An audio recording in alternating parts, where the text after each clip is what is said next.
The Madolche market is going to be bought out, and I will be covering it first thing tomorrow on Market Watch, as the implications of new card season become even realer. So what is up, guys? We'll be talking about 5 things, but we're going to be starting off with the new Madolche Pudding Sessior. Okay, so it is level 4 and fairy. Oh, so you can only use the card's first and second effects once per turn each. It is 14/14, and if you control no monsters in your graveyard, you can special summon this card from your hand. That's right, ladies and gentlemen. If you have nothing loaded up in your graveyard, you get to special summon this card for free. If this card is special summoned, you can special summon one Madolche monster from your hand or deck, except for Pudding Sessior. And if you do, reduce its level by 1. Also, for the rest of this turn, you can special summon monsters, except for Madolche monsters. And this card in your possession is destroyed and sent to the graveyard by your opponent's card effect, return it to the deck. Alright, first off, this is a starter. Alright, the deck needed at least another 3 to 4 of these to kind of get going places, but first off, I'll take this. This is very good. Alright, number 2, the fact that you can special summon this, if there's no monsters in your graveyard, this is fantastic. Like, I want to see this in every first hand. And even better is Angeli removing a monster to special summon meets your requirements. If you draw it like mid-chain, or there's some weird scenario, like you do things and you're like, oh cool, like combo extend, off on my way. Very, very, very good card. And then so I wouldn't be surprised to see its card's name localized as Pudding Sis. Yeah, I could see that. It would be kind of funny to see this being called that. But first card of the day, wow, Konami, you shocked even me with this one. I know a lot of people out there are going to be super happy to see a new Madolche monster in the year 2019, because this comes out in Savage Strike, and that'll be our February-January set. So, good job. I'm definitely not displeased with this one. So, enjoy your Madolche Market Watch buyout. It's going to be ridiculous. Now, the next one. This one has caused a lot of controversy amongst the player base. Because a lot of people kind of think that this is going to be like the head to the Megazord. Like, when you look at the way that the weapons for the World Legacy are kind of designed, you think there's going to be more there, right? Like, right?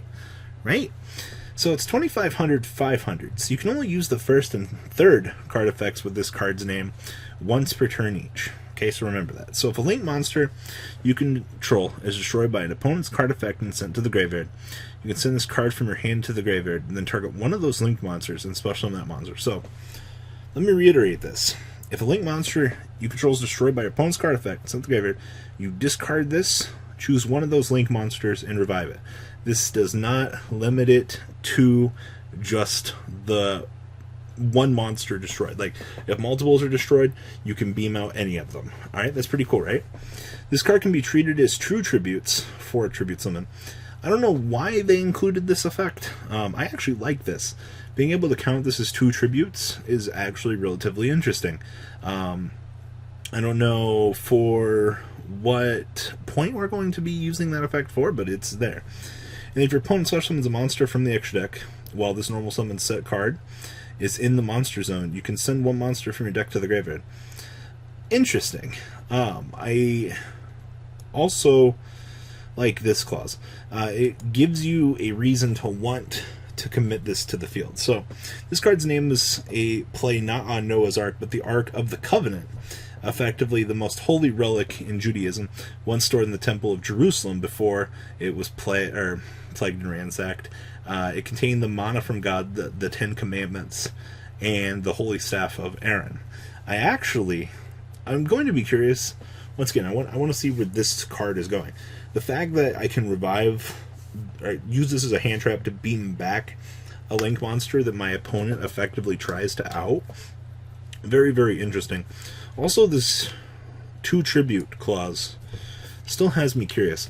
I don't know, new links or new World Legacy support always intrigues me. because it all has to work together, right? At some point, like, you just got to give us the Holy Grail like Zephyra. Like, it's kind of what I'm getting out of this. Like, these are the Zephyra of the generation. Now, this card was also very interesting. So this is the Subterror Succession. And when I first read this, I was like, huh, what's going on here? Well, they made this very interesting. So you can only activate a card with this card's name once per turn, and activate one of these effects. Also, after that, set this card back face down instead of sending it to the graveyard. So you get recursion out of this. So, first effect, send one monster either face up that you control or in your hand to the graveyard. And if you do, add one flip effect monster with the same attribute but a different name from that card from your deck to your hand. They gave every flip deck a searcher that can reset itself and be reused on the next turn. Let that sink in for a moment. And you can send one flip monster either face up that you control or your hand to the graveyard. You add one monster with the same attribute but a lower original level than the monster sent from your, or that was set from your deck to your hand. So whatever you're doing here, you have a new Rhoda to do it with. Congratulations, everybody. This is amazing. I love this card for what it is. The fact that I can just reset it on the field and continue on along with my day, probably one of the coolest things. Now, I've heard countless crawler players being like, oh my god, this is just what we needed for the deck. I think this was a right step. Even Subterror players, like, congratulations. Being able to have, I mean, it's a trap card, it's slow, don't get me wrong.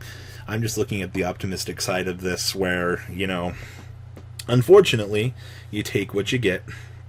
And, well, this one was pretty good. So, good job. I'm very happy with the design of this card. Now, Sunburn, the Sweltering Solar Calamity. So this is level 8. Fairy effect monster fire. So, the face-up fire monster you control is destroyed by battle by your opponent's card or card effect. You can special summon this card from your hand. Then you can choose one from your graveyard, one of those fire monsters that was destroyed. Inflict damage to your opponent equal to half its original attack. Did Konami just create a extender for fire monsters that burns my opponent? Now, I've never really been a fan of effects like this, to be absolutely honest with you. I think effects like this, being able to resolve something after something is destroyed, is a relic of the past. Had we had this during like the era of Gores and Tragodia, this card probably would have been a powerhouse, but it doesn't generate any effective advantage. The window in which it drops isn't that good, unfortunately. I would like for this card to be better than it actually is, but the only real value I get is, oh no, whatever you just destroyed, I ping you for half the damage. Like, even in a deck dedicated to like fire burn support like Solar Flare Dragon, this card just doesn't even hit the mark for me. So this one's kind of a pass. I mean, it's level 8. You might be able to cheese your opponent with it in some really weird shenanigans, but just kind of falls short of the mark. And then the last one we've been sitting on here is the Witching Hour. And the first thing I want to say is this card art is actually really nice. I believe that this is just going to be... I think for what this card art is, it's very sleekly designed, and it definitely looks like it's going to be a holo. So this does come in the next big set here. So it is target one monster in the graveyard that cannot be normal summoned or set. Special summon that monster. Now, for those of you that all know about really cool clauses and things like that, this gives you the ability to special summon something that could not be normal summoned or set. Once you get around that really weird clause. Now, this does not give you the ability to revive monsters that you would have to bypass the summoning conditions for. No, that's not what this is for. This is just another support card to revive something that normally would have more of a restriction on it. Now, the name basically refers to the point of the day in Japanese folklore where the veil between reality becomes weakest, which is going to be dusk and sunset. For most Westerners, the term is going to be witching hour. While typically 3 AM to 4 AM, has a similar connotation with the powers of dark magic demons and the unearthly can seep into the mortal realm due to the lack of prayer at that time of the day, which is kind of cool. Just in generalized folklore, but not a bad support card. So I'm really looking forward to that new Madolche support card. I think things are going to get very interesting with this new support. So guys, please leave a comment down below. Tell me what you guys think about this new line of support. And well, that's all I got, guys. Peace out. The ride never ends, guys. Make sure you enable those notifications to get the latest videos that are being posted on this channel. Make sure you guys check out VanCole40 for my Cardfight Vanguard channel. And join me and House of Champions on the Zodiac Duelist TV Twitch stream. We'll be interacting with our audiences. And please check out No Limit Gaming and LGTCG.com for the cheapest trading cards on the market. Thanks for watching, guys, and please have a good day.